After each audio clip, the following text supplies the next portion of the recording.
रामटेक मागितली, आम्ही रामटेक दिली. आणि मला अभिमान आहे, जे जे सगळे शिवसैनिक आहेत, शिवसेना प्रेमी आहेत, त्यांनी सुद्धा कद्रूपणा केला नाही. महाविकास आघाडीचा खासदार म्हणून तुम्ही निवडून दिलात, त्याच्याबद्दल तुम्हाला मी धन्यवाद देतोय. पण हा विजय सोपा नव्हता. मध्ये तर असं वाटलं होतं की ज्या वेळेला रश्मितांचा अर्ज जात प्रमाणपत्र होय ना अवैध ठरवलं, म्हटलं आता काय करायचं, उमेदवार कोण? सुनील म्हणाले, साहेब काळजी करू नका, रश्मिताई नाही तर दादा आहे आपला, बर्वे दादा आहे, निवडून येणार. निवडून आले. आणि काल आता निकाल आला की तो जो प्रमाणपत्र अवैध ठरवण्याचा निर्णय होता तो अयोग्य होता, तो निर्णयच अवैध होता. मग आता गुन्हेगार कोण? गुन्हेगार कोण? जे प्रमाणपत्र आम्ही घेतो, आमचे उमेदवार प्रमाणपत्र घेतात, ते काय किराणा मालाच्या दुकानातून घेतात कि चणेवाल्याकडनं घेतात? की चण्याचे पुडी बांधताना गेल्यानंतर अरे भैया कुछ कागज है क्या तुम्हारे पास, हमको ना एक ऐसा सर्टिफिकेट चाहिए, असं काय रस्त्यावरून घेतो की काय आम्ही? माझं तर मत आहे, ज्यांनी हा अवैध ठरवला त्या लोकांवरती आता गुन्हा दाखल करून त्यांना सुद्धा तुरुंगात टाकलं पाहिजे. तर मी म्हणेन या देशात लोकशाही आहे. काय थट्टा चालवले? जनतेचा अनादर म्हणजे किती करायचा?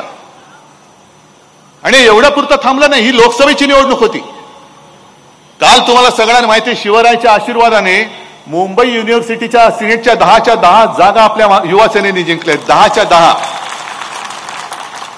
सगळे पदवीधर आणि सुशिक्षित मतदार. त्याच्यामध्ये सुद्धा आडकाठी घातली होती. 2 वर्ष निवडणूक हे पुढे ढकलत होते. 2 वर्ष सिनेटची निवडणूक.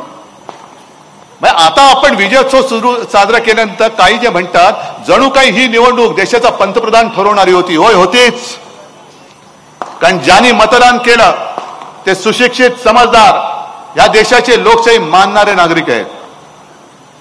आणि संजय राऊत, तुम्ही जे काल सांगितलं की त्या निवडणुकीमध्ये सिनेटच्या ईव्हीएम नव्हतं म्हणून सगळेच्या सगळे यांचं काय अभाविप विपक आहेत ना, सगळ्यांची डिपॉझिट जप्त झाली असती, एवढी कमी मतं त्यांना पडली. म्हणजे सगळ्यांची, त्यांच्या आपल्या प्रतिस्पर्धी कोण?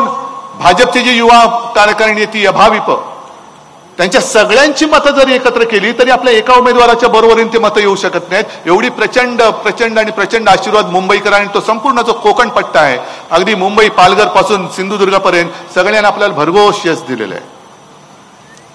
पण निवडणूक रविवारी होणार होती. हे पेद्रे गेले कोर्टात. आपल्या पेद्रे त्यांनी केली निवडणूक रद्द. मग आपण गेलो कोर्टात आणि कोर्टाने मारला हातोडा की चालणार नाही, निवडणूक घेतलीच पाहिजे. रविवारची निवडणूक बुधवारी झाली. म्हणजे सुट्टीच्या दिवशी घेणार होते, सुट्टीच्या दिवशी ती त्यांनी बुधवारी घेतली, तरी सुद्धा आपण जिंकलो. आणि हेच चित्र आज मला राज्यभर दिसते. मुद्दामून मी तर म्हणेन चॅनेलवाल्याने की याचं दृश्य टिपा, जरी अंधार असला तरी आता मशाल पेटलेली आहे. हा मशालीतला अंधार जो आहे तो मशाल आता दूर करून काय काय कुठपर्यंत पोहोचलेलं ते दाखवा जरा जनतेला.